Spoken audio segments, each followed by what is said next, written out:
नमस्कार, स्वागत है आप सभी का न्यूज 18 राजस्थान पर। मैं हूं आपके साथ हेमंत कुमार और आप देख रहे हैं प्रदेश हमारा बुलेटिन, जिसमें सबसे पहले हम बात करेंगे प्रदेश की 4 बड़ी खबरों की। और सबसे पहले आपको बताएंगे छात्र संघ चुनाव पर रोक से मचे घमासान की खबर और जानेंगे नेताओं ने इस मामले पर क्या कुछ रिएक्शन दिया है। इसके बाद उदयपुर में करणी सेना के प्रदेशाध्यक्ष पर फायरिंग की खबर है और साथ ही झुंझुनू में फायरिंग की वारदात भी सामने आई है। वहीं आखिर में बताएंगे आरपीएल यानी कि राजस्थान प्रीमियर लीग की देरी को लेकर के इन 4 बड़ी खबरों पर अपडेट हमने आप तक पहुंचाई। अब एक एक करके खबरों को देखते हैं। तो वहीं Jaipur police commissioner Biju George Joseph के निर्देश पर सतर्क जयपुर सुरक्षित जयपुर अभियान की शुरुआत की गई है। न्यूज 18 से खास बातचीत करते हुए police commissioner Biju George Joseph ने कहा कि शहर में होने वाली ईवटीजिंग की घटनाओं को नजरअंदाज नहीं किया जा सकता। इन घटनाओं को रोकने के लिए निर्भया स्क्वाड को सख्त कार्रवाई करने के निर्देश दिए गए हैं। Additional police commissioner Rahul Prakash ने कहा कि 5 हेल्पलाइन नंबर 24 घंटे 7 दिन चालू रहेंगे, जिन पर कोई भी शिकायत दर्ज करवाई जा सकती है। इस पर तुरंत निर्भया स्क्वाड की मदद मिलेगी। मंचलों की अब राजधानी में खेर नहीं है, पुलिस ने इसके लिए कमर कस ली है। इसके लिए बाकायदा हेल्पलाइन नंबर 7 दिन 24 घंटे चालू रहेंगे। 5 हेल्पलाइन नंबर जारी किए गए हैं। पुलिस कमिश्नर की तरफ से सख्त कार्रवाई करने के निर्देश दिए गए हैं। तो मंचलों के खिलाफ अब निर्भया स्क्वाड नजर रखेगी, तुरंत शिकायत पर एक्शन होगा। में जगह जगह पे कैमरा लगा हुआ है और कैमरा का पूरा मॉनिटरिंग यहाँ अभय कमांड सेंटर से होता है। तो अभय कमांड सेंटर में हमारे ऑफिसर्स और स्टाफ भी तीसरे आंख के जरिए इस तरह का जगहों का पूरा मॉनिटरिंग किया जा रहा है।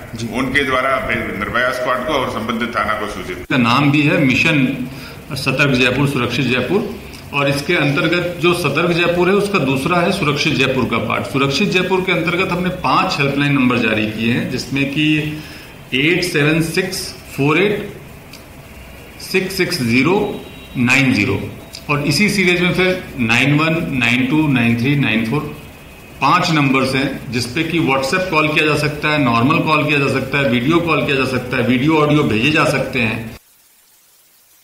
तो चलिए आगे बढ़ेंगे। झुंझुनू के बुआना के सैड़ गांव में बदमाशों ने ज्वेलर को 30 लाख रुपए की फिरौती की मांग करने के बाद फायरिंग की और गोली लगने से ज्वेलर राहुल सोनी घायल हुए हैं। इन्हें सिंघाना के निजी अस्पताल में भर्ती किया गया, जहां से प्राथमिक उपचार के बाद इन्हें जयपुर रेफर किया गया। जानकारी के मुताबिक सहड़ गांव में ज्वेलर राहुल सोनी से दोपहर को फोन पर किसी ने बात की। बदमाश ने और फोन पर धमकाते हुए 30 लाख रुपए की फिरौती की मांग की थी। थोड़ी ही देर बाद बाइक पर सवार होकर के आए 2 बदमाशों ने दुकान में घुसकर ज्वेलर राहुल सोनी पर फायरिंग की। फायरिंग की घटना के बाद बदमाश दुकान से सोने के आभूषण और नकदी लेकर फरार हो गए। ये पहले फोन आया था कि मेरे को 30 लाख रुपए नहीं तो गोली मार देगा। कितनी देर पहले फोन आया था? लगभग 15-20 मिनट पहले, आधे घंटे पहले लगभग। कोई तो पूरी नहीं पता, पर आधे घंटा मान लो मोटी सी बात। अब क्या हालात है? अब वो जयपुर रेफर कर रखा है। अब देखो है तो ठीक, भगवान का ठीक रहे, बाकी तो राम जाने। कौन थे कुछ पता है? गांव के लड़का है एक लड़के को तो पहचान गए हैं। क्या नाम है? कुचले बोलते, कोई सतवीर का लड़का है, प्रदीप है कोई शायद उसका नाम।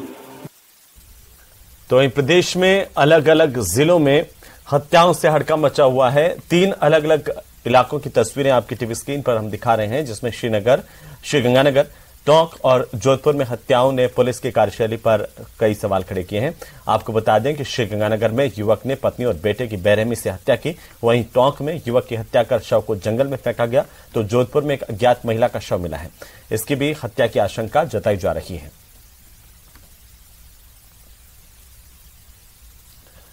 चुनावी साल है और बीजेपी लॉ एंड ऑर्डर को लेकर के कांग्रेस सरकार पर हमलावर है। प्रदेश में बढ़ रहे महिला अपराधों को लेकर के भारतीय जनता पार्टी के प्रदेश मुख्यालय में राष्ट्रीय सचिव डॉक्टर अलका गुर्जर, महिला मोर्चा की प्रदेश अध्यक्ष डॉक्टर रक्षा भंडारी ने प्रेस कॉन्फ्रेंस की।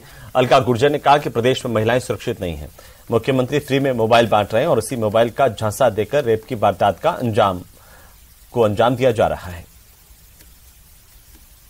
महिला कोई मुद्दा नहीं है। महिला की अस्मिता कभी मुद्दा ना हो सकती और वीरों की धरती में तो कभी नहीं हो सकती। लेकिन जब इस तरह की घटनाएं बार बार होती हैं तो इस सोए हुए प्रशासन को हिलाने के लिए, इनको अपनी जिम्मेदारी बताने के लिए जो सिर्फ अब 2-3 महीने की बाकी है, वो हमारा कर्तव्य हो जाता है। और हम हर उस पीड़ित के साथ खड़े हुए हैं जो इस राज की वजह से आज प्रताड़ित है।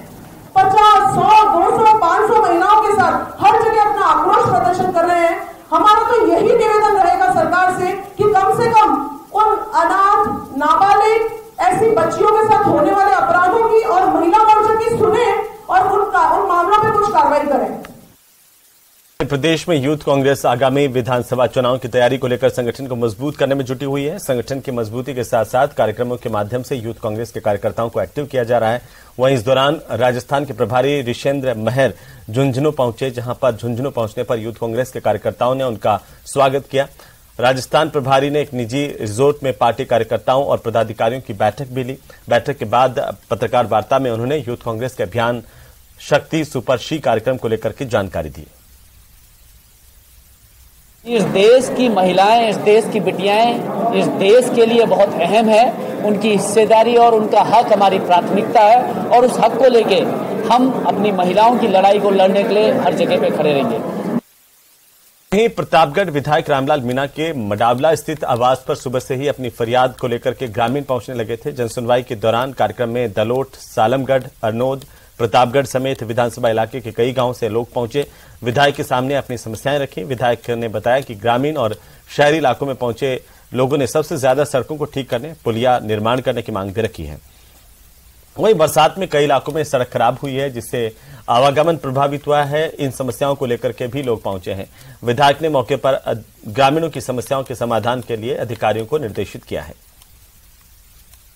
प्रतापगढ़ से सभी जगह से जो लोग आए थे, उनकी जो समस्याएं थी संबंधित अधिकारियों को निर्देश प्रदान किए और उनके काम जल्दी से जल्दी हो, ये मेरी प्राथमिकता रहती है और मैं उसी में हमेशा लगा रहता हूँ। आज भी आप सुबह से देख रहे हो, लगातार जनता के बीच में हूँ और पब्लिक के काम करा रहा हूँ। वहीं बालोतरा जिला बन गया है और इसे जिला बनवाने की लड़ाई लड़ी विधायक मदन प्रजापति ने। जनता जानती है विधायक की मेहनत को, ये तभी तो जनता विधायक मदन प्रजापति का मान सम्मान कर रही है, ये कहना है। आपको बता दें कि कार्यकर्ताओं का, लोगों का और विधायक मदन प्रजापति का जगह जगह स्वागत किया गया।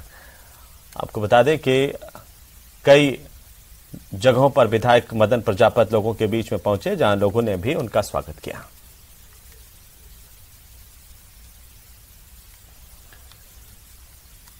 गहलोत सरकार में कैबिनेट मंत्री सालेह मोहम्मद पोखरण के दौरे पर रहे। उन्होंने समाजसेवी दमाराम माली के घर आयोजित शादी समारोह में शिरकत की और साथ ही उन्होंने जनसुनवाई करते हुए लोगों से संवाद भी किया है।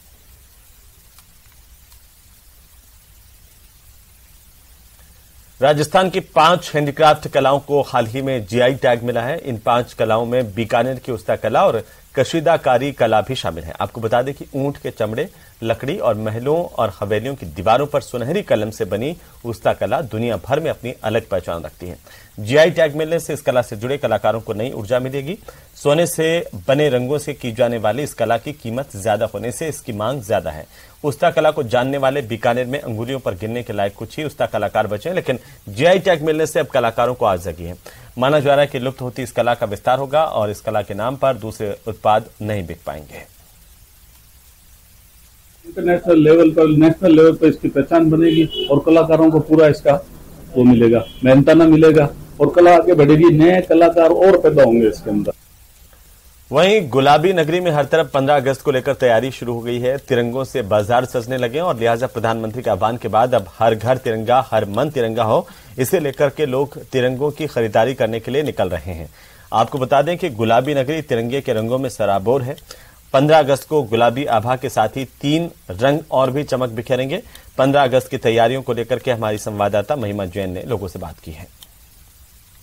प्रधानमंत्री नरेंद्र मोदी के आह्वान के बाद हर घर तिरंगा, हर मन तिरंगा। और मैं आपको बता दूं कि गुलाबी नगरी में भी बाजार सज चुके हैं। 15 अगस्त की तैयारियां शुरू हो चुकी है और हर जगह लोग अब तिरंगा लेने के लिए बाहर निकल चुके हैं, क्योंकि नेशनल फ्लैग है और उस दिन हर घरों में तिरंगा फहराया जाएगा। चाहे हर दफ्तर हो, हर सरकारी दफ्तर हो, प्राइवेट दफ्तर हो, हर जगह उस दिन नेशनल एंथम गाकर तिरंगा फहराया जाएगा। और आजादी का दिन है तो ऐसे ही लोग हर्षोल्लास के साथ उसे मनाएंगे। हर स्कूल में भी हमें झंडारोहण देखने को मिलेगा। नेशनल फ्लैग आप लेने आए हैं, 15 अगस्त आ रही है, क्या कुछ तैयारियां हैं?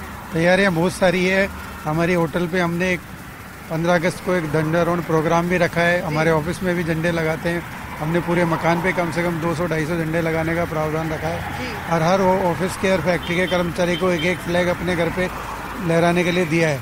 मैडम ये 15 अगस्त अब अपने देश के तिरंगा है, इसको लहराना बहुत जरूरी है और इसके लिए तो बहुत तैयारी कर रखी हमने। घर पे भी एक झंडा लहरा दिया हमने ले जाके, अब ये साइकिल पे भी लहरा दिया।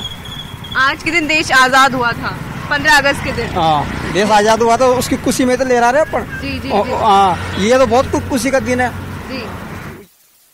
पढ़ेंगे पुष्टि मार्ग की प्रधान पीठ श्रीनाथजी मंदिर नाथद्वारा में गौशाला मनोरथ का आयोजन किया गया और अधिक मास के मनोरथ में सबसे विशेष मनोरथ के तहत आयोजन हुआ है। इस दौरान श्रीनाथजी मंदिर का पूरा लाव लश्कर साथ चला और दिल्ली बाजार, गोविंद चौक, मोवेगढ़ होकर के नाथुवास गौशाला भगवान की प्रतिमा पहुंची। इस दौरान 10,000 से ज्यादा श्रद्धालुओं ने दर्शन किए और अपनी मनोकामनाएं मांगी हैं। और इस दौरान जिला कलेक्टर नीलाभ सक्सेना, पुलिस अधीक्षक सुधीर जोशी, अतिरिक्त पुलिस अधीक्षक शिवलाल बैरवा समेत समिति प्रशासनिक पदाधिकारी भी शामिल हुए और बड़ी तादाद में लोग भी इस यात्रा के दौरान उमड़े।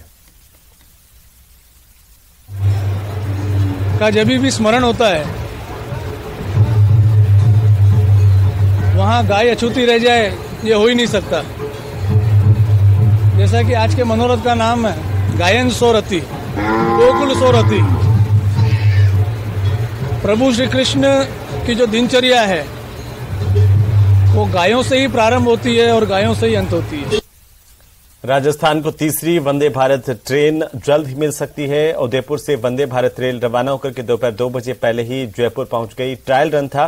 फिलहाल उदयपुर से जयपुर के बीच वंदे भारत का ट्रायल रन शुरू किया गया है। आने वाले 10 दिनों के बाद इसे नियमित किया जाएगा और राजस्थान को एक और वंदे भारत की सौगात मिल जाएगी। कुछ महीनों पहले रेल मंत्री अश्विनी वैष्णव जयपुर की यात्रा पर थे। उन्होंने कहा था कि सैकड़ों वंदे भारत देश में संचालित होने जा रही है। रेल के संचालन का समय कमोबेश वही रहने वाला है जो ट्रायल रन के समय रखा गया है। वहीं ट्रायल रन के दौरान रेल की समीक्षा रिपोर्ट तैयार की जाएगी। इस दौरान किस किस तरह की कमियां सामने आती है उन्हें 10 दिनों के अंदर दूर किया जाएगा। उत्तर पश्चिम रेलवे के तहत 5 वंदे भारत ट्रेनों की घोषणा की गई थी और अब जल्द ही 2 और नई रेलें भी मिलने की संभावना है। भारत उदयपुर से जयपुर पहुंच चुकी है। आप देख रहे हैं मेरे पीछे, आज सुबह 8:10 पर वंदे भारत उदयपुर से चली थी जयपुर के लिए। ये ट्रायल रन है और आज इसका पहला दिन है। उत्तर पश्चिम रेलवे का कहना है कि 1 सप्ताह से लेकर 10 दिनों तक इसका ट्रायल रन चलेगा और उसके बाद में इसे नियमित जयपुर और उदयपुर के बीच में चलाया जाएगा। जैसा कि रेल मंत्री अश्विनी वैष्णव ने कहा था कि छोटी दूरी के ऊपर सैकड़ों वंदे भारत ट्रेनें चलाएंगी, उसकी शुरुआत यहां से हो चुकी है। जयपुर और उदयपुर के बीच में अगले 10 दिनों के अंदर इस ट्रेन का शेड्यूल सामने आ जाएगा और जल्दी इसका कितना किराया होगा ये भी जो है वो तय हो जाएगा। फिलहाल ये ट्रायल रन पे है। शाम को 4 बजे से ये वापस रवाना होगी उदयपुर के लिए और रात को 10 बजे जो है ये उदयपुर पहुंच जाएगी।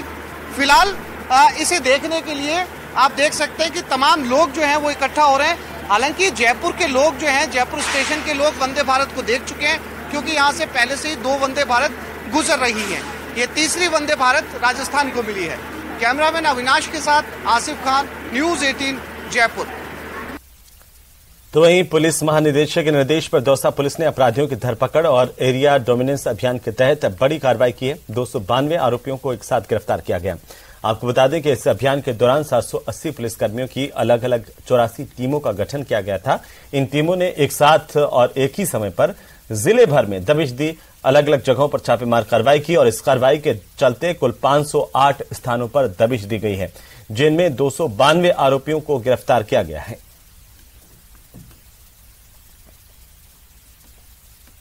एक अभियान चल रहा है। इस अभियान के दौरान दौसा पुलिस में भी बहुत सारी टीम ने मिलकर एडिशनल एसपी के निर्देशन में, सीओज के निर्देशन में एसएचओज की टीम्स गठित करके और टीम गठित करके अलग अलग अपराधियों के यहाँ पर दबिश दी गई। दबिश देने पर 500 से ज़्यादा स्थानों पर, 500 से ज़्यादा अपराधियों के छुपने के स्थानों पर, घरों पर दबिश दी गई। इस अभियान के दौरान 292 लोगों को गिरफ्तार कर पाबंद किया गया 151 के अंदर, और शराब नष्ट करने की कार्रवाई की गई एक्साइज एक्ट के मुकदमे, एनडीपीएस के एक्ट के मुकदमे, और इसमें एक नोटेबल 10,000 का इनामी अपराधी मानपुर थाना क्षेत्र का हमारी टीम के द्वारा गिरफ्तार किया गया है।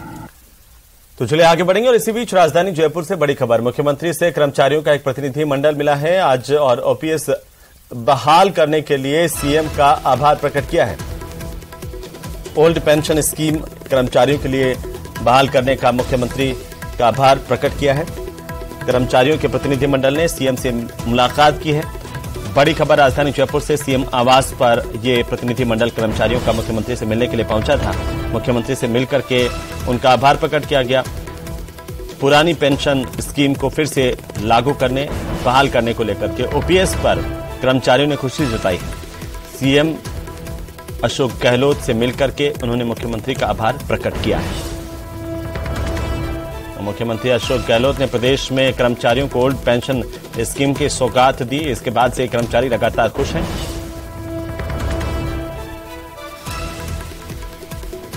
तो वहीं धौलपुर जिले के गांव नगला बिधौरा में पार्वती नदी पर बने एनीकट में एक 32 साल के युवक की लाश मिलने से हड़कंप मच गया। ग्रामीणों की सूचना पर पुलिस मौके पर पहुंची। गोताखोरों की मदद से रेस्क्यू चलाया गया।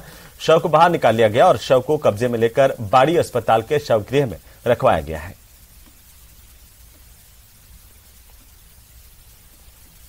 तो हर साल 13 अगस्त को विश्व भेड़िया दिवस मनाया जाता है और इस समय भेड़िया विलुप्त होती प्रजातियों में से एक हो गया है, जो बेहद चिंताजनक स्थिति में आ गया है। भारतीय उपमहाद्वीप में पाए जाने वाले सुनहरे भेड़िए भयंकर खतरे से जूझ रहे हैं। आपको बता दें कि एक ताजा स्टडी में इस बात को लेकर चेताया गया कि अब जंगलों में इनकी तादाद इतनी ज्यादा कम हो गई है कि इन्हें बचाने के लिए कोई प्रयास नहीं किया गया तो ये कभी भी इस धरती से विलुप्त हो